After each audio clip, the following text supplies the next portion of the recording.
HighBridge, a division of recorded books, presents The Empire Must Die, Russia's Revolutionary Collapse, 1900 to 1917, by Mikhail Zygar. Read by Simon Vance. Preface. I am not a historian, but a journalist.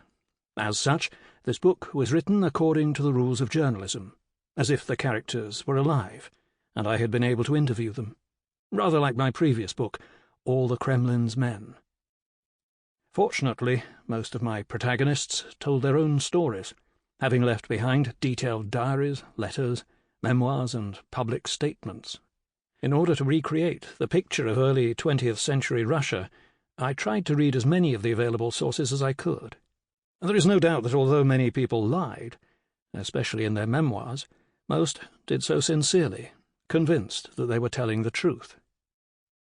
My primary objective was to view the world through contemporary eyes. I did not have a ready-made answer to the question of why the Russian Revolution happened. I did not have a theory that I wanted to prove to the reader. That would have required some fact-filtering. On the contrary, it took me a great deal of work to clear the picture of prejudices and stereotypes, and to peel away the layers of sediment deposited by dozens of professional historians. Many had their own preconceived concepts and off-the-shelf answers. Many looked upon Russia's revolution as a single, irreversible process. My protagonists knew, or rather know, nothing about this. They live their own lives, little suspecting that many years later they will be considered grains of sand in the historical process. The book starts at the turn of the 20th century. It is a fascinating time. Many of Russia's young metropolitan intellectuals, the noughties generation, are apolitical and totally unlike the older generation of dissidents. They consider politics to be yesterday's game, something old hat and unfashionable.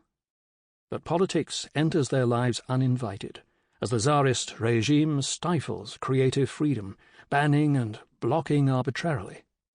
The result is a gradual swelling of mass protest, the first in Russian history, which is only bolstered by the regime's cack-handed response.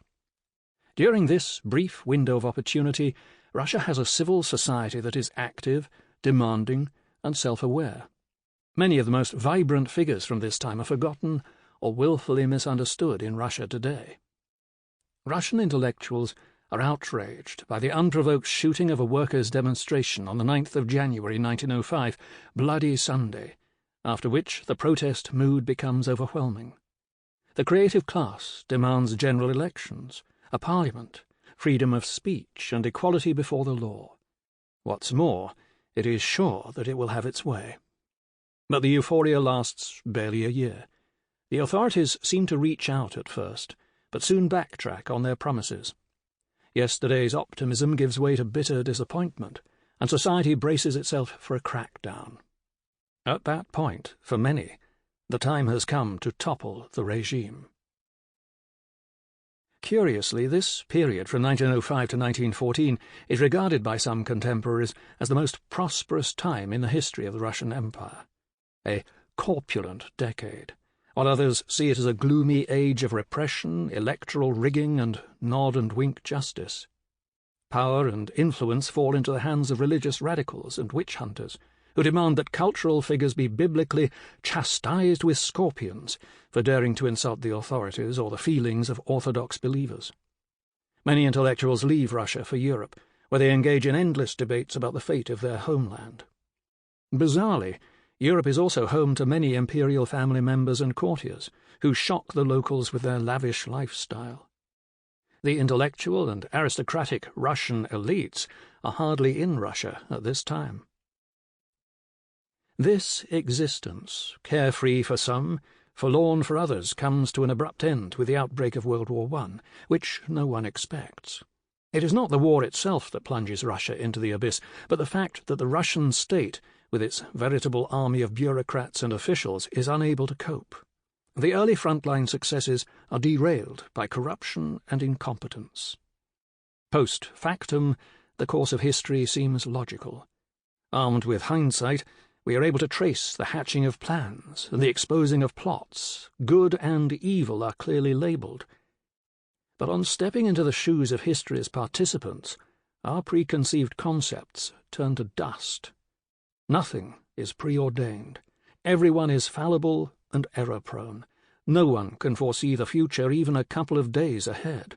No one can map out their own life, let alone that of a dying empire, because the circumstances are in such flux.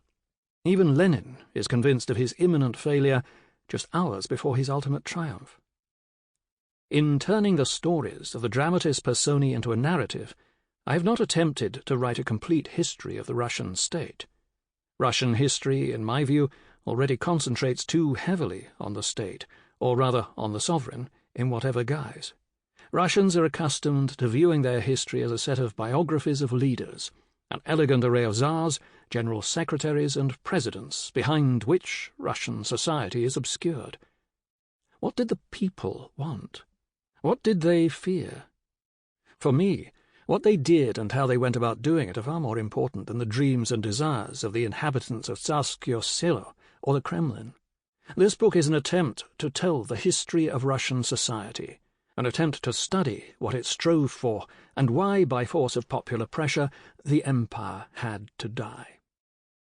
I selected as my protagonists the most luminous members of society, the leaders and shapers of public opinion, not only politicians, but also writers, journalists, artists, and preachers.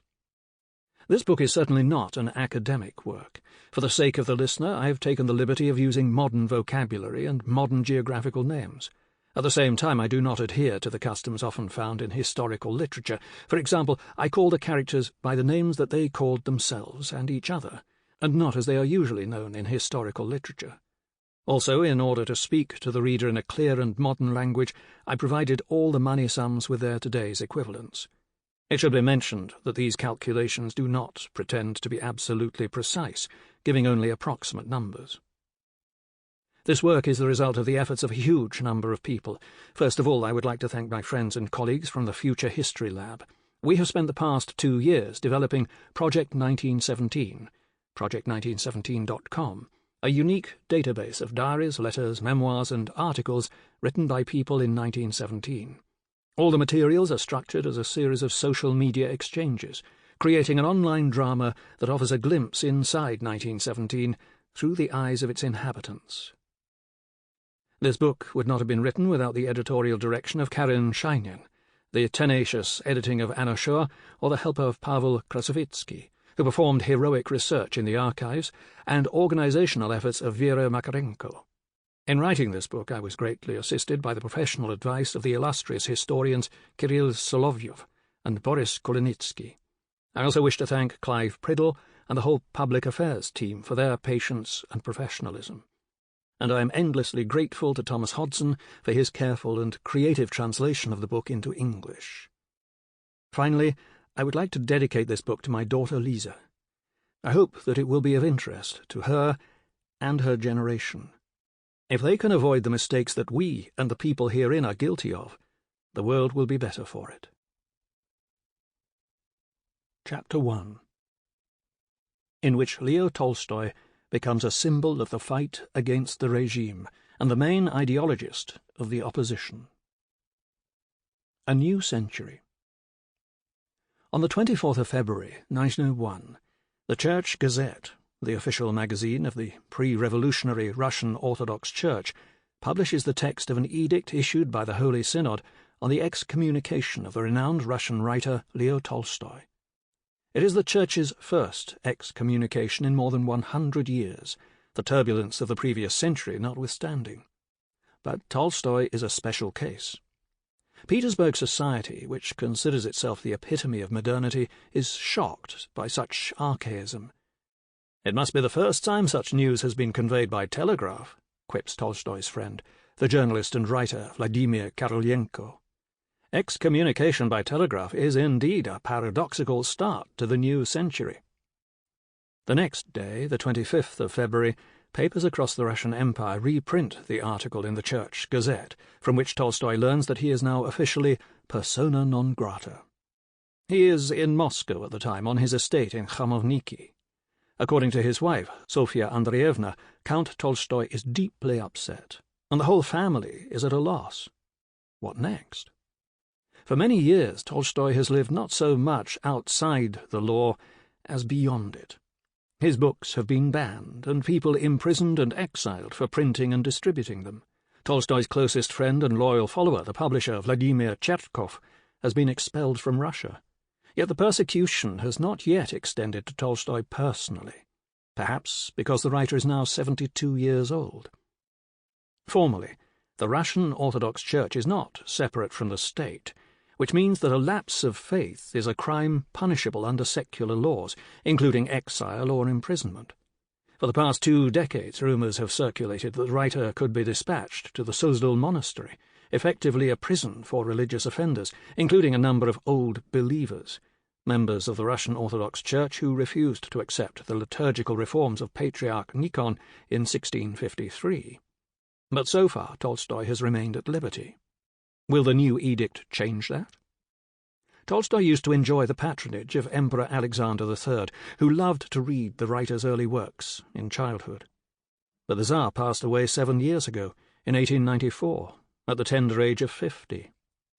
Still very much alive, however, is the Tsar's former tutor and eminence grise, Konstantin Petrovich Pobedonostsov, who is Tolstoy's peer, just 1 year older, and sworn enemy. Pobedonostsov also tutored Nicholas II and retains a grandfatherly influence over the new emperor. On learning of the Holy Synod's decree, Tolstoy goes into town where there is public unrest. It has nothing to do with his excommunication. Student rioting began in Moscow and St. Petersburg in 1899 when a university rector ordered that the most politically active students should be conscripted. Battles have been raging in Russia's 2 capitals ever since, and February 1901 has seen a new surge. Tolstoy arrives at Lubyanka Square in central Moscow and gets mixed up in a brawl between students and police. News of his excommunication has already spread through the city, and the writer is recognized by the students. In between throwing punches, they give him an ovation. But not everyone is supportive. "Look, it's the devil in human form," someone shouts at Tolstoy on Lubyanka Square. The mood of the crowd was split between adoration and loathing. Tolstoy hailed a cab and quickly drove off, is how police officer Alexander Spiridovich later describes the scene. "If there hadn't been so many students, I could have been beaten up," recalls the writer himself. Waiting for him back at the house are letters from total strangers. On opening them, he realizes that the persecution has begun. "You will die like a dog and rot in hell. If the government doesn't get rid of you, we will," and "I'll come and get you, you scum," are some of the more polite sentiments. Even face to face, some people expressed similar animosity, writes Tolstoy. Not all the messages are hostile, but Tolstoy does not note them in his diary. The Ministry of Interior prohibits all discussion of the Holy Synod's edict, and the ensuing lull generates plenty of rumour and speculation. Vladimir Chertkov, exiled in England, is frantic with worry about stories of Tolstoy's arrest and showers his friend with telegrams. Pobedonostsov watches for the hateful, in his eyes, intelligentsia to react to the Holy Synod's decision, despite the fact that officially all publications on this topic are forbidden by the censor. Even Emperor Nicholas II is perturbed by the hullabaloo surrounding Tolstoy, for he does not like scandals. He summons the aging Pobedonostsov and asks indignantly why he was not consulted before the decision was taken to excommunicate Tolstoy. Pobedonostsov, whose official title is Ober-Procurator of the Holy Synod, essentially Minister of the Church, smiles in reply. "What do you mean? I came and showed you the text. You just weren't paying attention."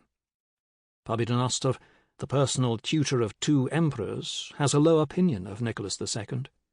He often recalls how the young Tsar would stand there picking his nose while being advised about state business.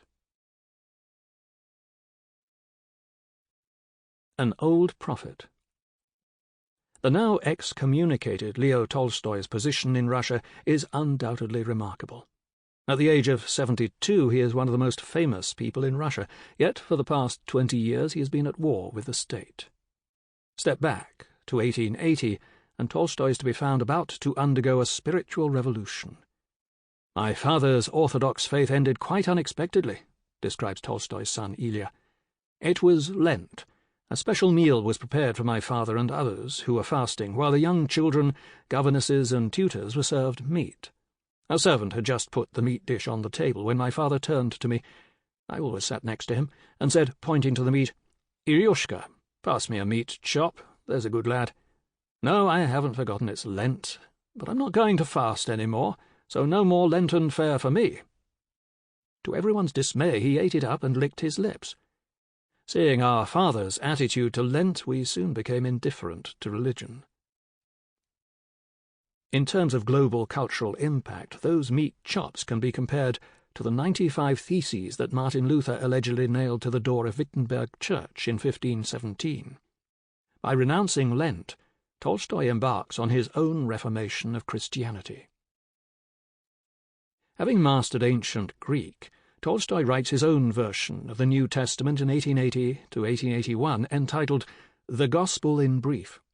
At heart, it is a psychological novel about a young Jesus who is not the Son of God. Rather, his mother Mary knows only that his father is not her husband Joseph. Aware of this fact, Jesus experiences a profound internal drama. His conversations with the devil, for instance, are presented by Tolstoy as an inner dialogue between Jesus and himself. Tolstoy's text makes no mention of miracles, for he does not believe in them, and his gospel ends with Jesus dying on the cross, with no resurrection to speak of. Tolstoy's Christ is an ordinary man, a teacher and a philosopher, but possessing exemplary moral fibre. For Tolstoy, Christ's gift to mankind lies in his love for humanity, ability to forgive and rejection of violence, not in ecclesiastical rites.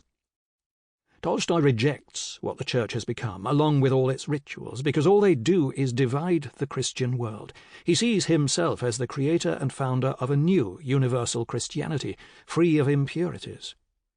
Interestingly, in Tolstoy's Gospel, the word Pharisees is replaced with pravoslavnie, or orthodox, meaning those who worship correctly, which is not in fact a literal translation. Tolstoy knows that The Gospel in Brief cannot be published in Russia, so the book is printed in Switzerland. It only appears in Russia in 1906, and even then not in its entirety. Tolstoy's version of the New Testament is followed by the novel Confession, the treatise What I Believe, and other religious works. His spiritual transformation completely changes his life and upsets his wife. Countess Sophia does not accept her husband's new religion and ceases to be his creative helper and muse. Tolstoy's new spiritual partner and chief promoter of his ideas is now Vladimir Chetkov. Sometime in the 1880s, Chetkov and Sophia Tolstoy developed a mutual antipathy for each other, which lasts a lifetime. Tolstoy's attitude to his work, status, and success also changes.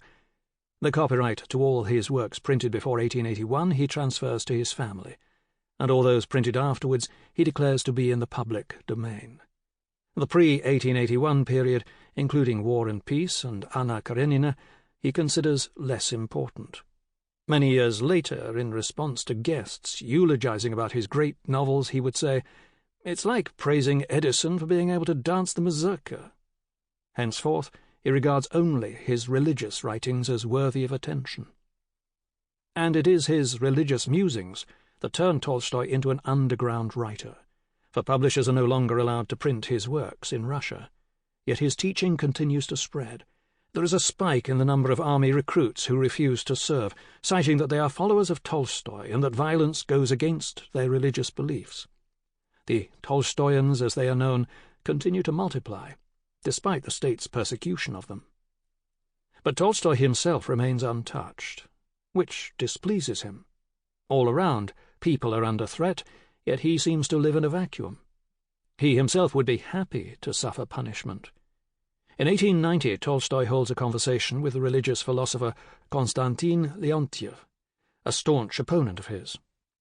"It's a pity, sir, that there is so little fanaticism inside me," an angry Leontiev says to Tolstoy, "for I would surely send a letter to St. Petersburg, where I have connections, and ask that you be exiled to Tomsk, and for your wife and daughters not to visit you, and for you to be provided with very little wherewithal. You, sir, are positively harmful." "My dear Constantine," replies the writer, "for God's sake, please do write that letter. That is my dream. I'm doing everything I can to endanger myself, yet the government turns a blind eye. I implore you to write it." Tolstoy's protection comes from Emperor Alexander III himself, who values his worth as a writer and reasons that martyrdom would only disseminate his ideas even more. Although Tolstoy's new works are not printed, his popularity grows thanks to his social activity. In 1891, central Russia is hit by a famine. Tolstoy travels to Ryazan and opens up a provincial network of soup kitchens, collecting huge amounts of money to help the starving. On one of his trips, he learns that a local priest is telling the starving peasants not to accept help from Tolstoy because he is the Antichrist. And many take it to heart. Tolstoy's daughter, Tatyana, remembers being told by the starving, as she tried to help them, "Go away, my dear, and take your bread with you. We don't need alms from the Antichrist." Afterwards, the peasants begin to realize that Tolstoy does not mean them any harm and start to wonder why the clergy call him the Antichrist. Just a few years later, several thousand people will describe themselves as Tolstoyans in the Russian imperial census of 1897. Meanwhile, the teaching is denounced as a harmful sect, and the struggle against it is headed by none other than the omnipotent minister of the church, Pobedonostsev. Yet even he is powerless to do anything against Tolstoy himself.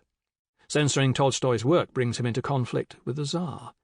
Alexander III overrides Pobedonostsev and personally allows the publication of the Kreutzer Sonata, despite the censor having banned it. Yet Pobedonostsev scores a minor victory by stopping a staging of The Power of Darkness, despite the fact that Alexander III has seen a rehearsal at the Alexandrinsky Theatre and is reported to have enjoyed it. Senseless daydreams. But in 1894, Tolstoy's protector dies. His successor, the 26-year-old Nicholas II, is interested in neither politics nor the elderly Tolstoy, nor the equally elderly Pobedonostsev, who intimidates the young Tsar. Nicholas learns from Pobedonostsev one thing: imperial power comes from God, and any form of constitution from the devil. Nicholas II's rule gets off to a bad start. After the coronation, the Tsar receives delegations from various provinces. During a meeting with a group of subjects from Tver, he reads out a written speech in which he says that all hopes for representative government are nothing but senseless daydreams. Petersburg society is prepared to forgive the Tsar's poorly worded mission statement, but Tolstoy is enraged. He writes an article entitled "Senseless Daydreams," perhaps the most complete exposition of his political views on record, in which he verbally lays into the young emperor. Having condemned the insolence of the young lordling, Tolstoy concludes that the monarchy in its present form is a danger to Russia. This huge country, with a population of over 100 million, is managed by one person, and this person is appointed by accident of birth, not according to merit. No one of sound mind would get inside a cab or a train if the driver did not know how to control the vehicle, but the driver's father supposedly did. And no one would board a boat with a captain whose only seafaring pedigree stems from the fact that he is the great-nephew of a man who once commanded the vessel. No sensible person would put his family's life in the hands of such a driver or captain, yet all of us live in a state that is run, and absolutely at that, by the sons and great-nephews of rulers who were themselves no good at managing people. After giving the monarchy a tongue-lashing, Tolstoy turns his attention to the bureaucracy, concluding that it is Russia's army of civil servants, and not the emperor, that effectively rules Russia. Tolstoy ends the article by naming the civil servant who irritates him the most, Pobedonostsev. He is a symbol of the regime, a man who befuddles and corrupts the people. It is a direct challenge to the state, as if Tolstoy were deliberately trying to humiliate the powers that be and provoke them into punishing him. But still the authorities do not react. The Great Resettlement. In the early years of the reign of Nicholas II, Tolstoy begins his most high-profile social campaign in defense of the Dukhobor, a Christian sect that is very close to him spiritually, since they reject the rituals of the Orthodox Church and any form of violence. In 1895, the Dukhabur community near Tiflis, today's Tbilisi, the capital of Georgia, burns all the weapons it possesses as a protest against forced conscription. The oppression of them intensifies as a result, and they are put in prison, sent to serve in penal battalions, or exiled. Tolstoy and Chertkov launch a wide-reaching campaign in support of the Dukhabur, whose persecution is soon global news. Tolstoy has the idea of helping the Dukhabur to emigrate to places where they will not be pursued. China, Cyprus, and Hawaii are among the options. He begins raising money and even considers reversing his decision to forsake royalties. He quickly puts the finishing touches to a new novel, Resurrection, so that all the money from its publication can be given to the Dukhabur. Tolstoy's human rights activism goes unpunished, but his publisher, Chertkov, is exiled. In 1897 he moves to England, not the harshest punishment for a journalist fluent in English, where he becomes Tolstoy's mouthpiece in the Western world. While in London, Chertkov seeks new ways to help the Dukhabur. The political émigré approaches another native of Russia, Prince Peter Kropotkin, who has lived in exile for more than 20 years, since 1876. The famous geographer who uncovered the phenomenon of the Ice Age and wrote what are considered classics of anarchist literature also supports the Dukhabur. Kropotkin's scientific expeditions have repeatedly taken him to Canada, which, he concludes, is geologically akin to Siberia. He suggests that Canada be the new home of the Dukhabur community. The Great Resettlement begins in 1898. At Batumi port in modern-day Georgia, more than 8,000 people board ships chartered by Tolstoy for Quebec and Halifax. The massive operation to rescue the Dukhabur from state repression comes to an end in 1900, demonstrating that Tolstoy is virtually independent of the Russian authorities. Praying for reason. Nevertheless, the authorities, not to mention the Church, are vexed. But still nothing happens, until, that is, Tolstoy falls seriously ill. In 1899, press reports suggest that the writer's days are numbered. The higher ranks of the Holy Synod are not quite sure what to do if Tolstoy dies. One member of the church hierarchy, the Archbishop of Krakow, pens the first draft of what will become the edict to excommunicate Tolstoy from the church. In 1900, the oldest member of the Holy Synod, Metropolitan Ioniki of Kiev, sends a secret letter forbidding all priests in Russia to perform a funeral service for Tolstoy. But the writer recovers, and instead it is the Metropolitan of Kiev who soon departs for the next world. His successor as elder of the Holy Synod is Metropolitan Antony of St. Petersburg, who has a reputation as a liberal, and he decides to get things over and done with. Since the decision to excommunicate Tolstoy has already been made, he decides to publish the secret circular penned by his predecessor and have it approved by the state curator of the church, i.e. Pobedonostsev. But the latter amends the text, making it even more puritanical, and his is the version that ends up in the Church Gazette, signed by 7 bishops, Antony and 6 other metropolitans. Pobedonostsev declines to put his name to the document.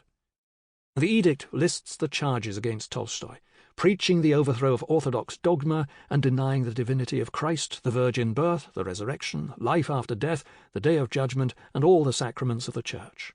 Tolstoy is accused of having consciously and deliberately torn himself from all communion with the Church, so that he cannot be considered a member of the flock until he repents. The document ends with a short prayer for Tolstoy, asking God to make him see reason. Even inside the imperial court, the 72-year-old Pobedonostsev is not held in high esteem. "I've read the Holy Synod's edict regarding Tolstoy. What a load of nonsense! It's a personal vendetta. It's clear that Pobedonostsev is behind it and just wants to attack Tolstoy," writes Vladimir Lebedev, a legal advisor to the government. Why does Pobedonostsev hate Tolstoy so much when the two men have never even met?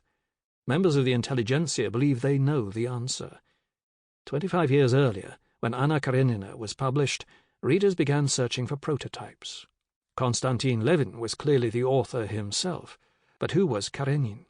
The senior official, powerful but titleless, whose wife's infidelity is public knowledge. Pobedonostsev's wife, Ekaterina, was 21 years younger than her husband and rumoured to be in a relationship with a military officer. It was even said that after the novel's publication... Sample complete. Ready to continue?